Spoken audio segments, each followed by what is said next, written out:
ഇവിടെ ഒരു 20 വോൾട്ട് ബാറ്ററിയിൽ 2 ഓം 4 ഓം 3 ഓം ആൻഡ് 6 ഓം സീരീസ് ആയിട്ട് കണക്ട് ചെയ്തിട്ടുണ്ട്. നമുക്ക് കണ്ടുപിടിക്കേണ്ടത് ഓരോ റെസിസ്റ്ററിനും അക്രോസ് ആയിട്ടുള്ള വോൾട്ടേജ് ആണ്. സോ അതെങ്ങനെയാണ് കണ്ടുപിടിക്കുന്നത് നോക്കാം.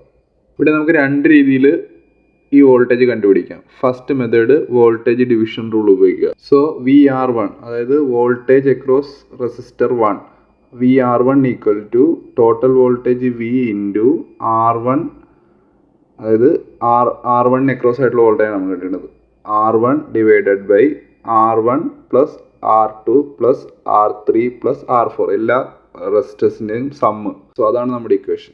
So VR1 equal to 20 into 2 ആണ് നമുക്ക് 2 അക്രോസ് ആയിട്ടുള്ള വോൾട്ടേജ് നമുക്ക് കണ്ടുപിടിക്കുക. 2 divided by 2 plus 4 plus 3 plus 6. So അത് നമുക്ക് സോൾവ് ചെയ്യുമ്പോൾ 20 ഇൻറ്റു 2 ഡിവൈഡഡ് ബൈ 15 എന്ന് പറയുന്നത് 20 ഇൻറ്റു 0.13 കിട്ടും. സോ 2.67 വോൾട്ട്സ് എന്ന് കിട്ടും. സോ അടുത്ത റെസിസ്റ്റേഴ്സും നമുക്ക് ഇതുപോലെ തന്നെ സോൾവ് ചെയ്യാൻ പറ്റും. VR2 എന്ന് പറയുന്നത് 20 into 4 divided by total resistance 15. അത് നമുക്ക് സോൾവ് ചെയ്യുമ്പോൾ 5.33 എന്ന് കിട്ടുന്നു.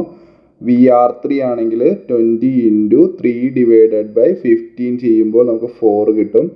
VR4 ആണെങ്കിൽ നമുക്ക് 20 ഇൻറ്റു 6 ഡിവൈഡ് ബൈ 15 ചെയ്യുമ്പോൾ 8 എന്ന് കിട്ടും. ഓക്കെ. സെക്കൻഡ് മെത്തേഡിൽ find total current and then find IR drop. So ആദ്യം ടോട്ടൽ കറണ്ട് കണ്ടുപിടിക്കുക. Total current I equal to 20, voltage 20 divided by total resistance 15 ആണ്. സോ നമുക്ക് 1.33 ആംസ് എന്ന് കിട്ടും. സോ ദെൻ ഇനി ഓരോ വോൾട്ടേജ്, അതായത് ഓരോ റെസിസ്റ്റൻസിനും അക്രോസ് ആയിട്ടുള്ള IR ഡ്രോപ്പ് കണ്ടുപിടിക്കുക. അതായത് VR1 എന്ന് പറയുന്നത് I ഇൻറ്റു R1. അതായത് നമ്മളിപ്പോൾ ഒരു I കണ്ടുപിടിച്ചു, ടോട്ടൽ കറണ്ട് കണ്ടുപിടിച്ചു. സോ I എന്ന് പറയുന്നത് 1.33 ഇൻറ്റു 2, R1 എന്ന് പറയുന്നത് 2. സോ നമുക്ക് 2.67 എന്ന് കിട്ടും.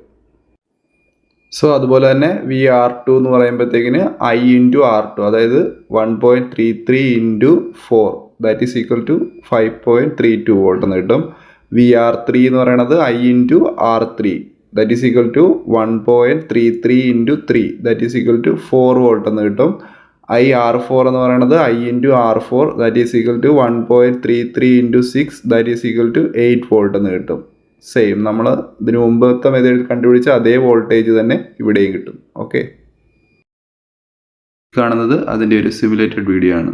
Thanks for watching. വീഡിയോ നിങ്ങൾക്ക് ഉപകാരപ്രദമായെങ്കിൽ ചാനൽ ഒന്ന് സബ്സ്ക്രൈബ് ചെയ്ത് സപ്പോർട്ട് ചെയ്യുക.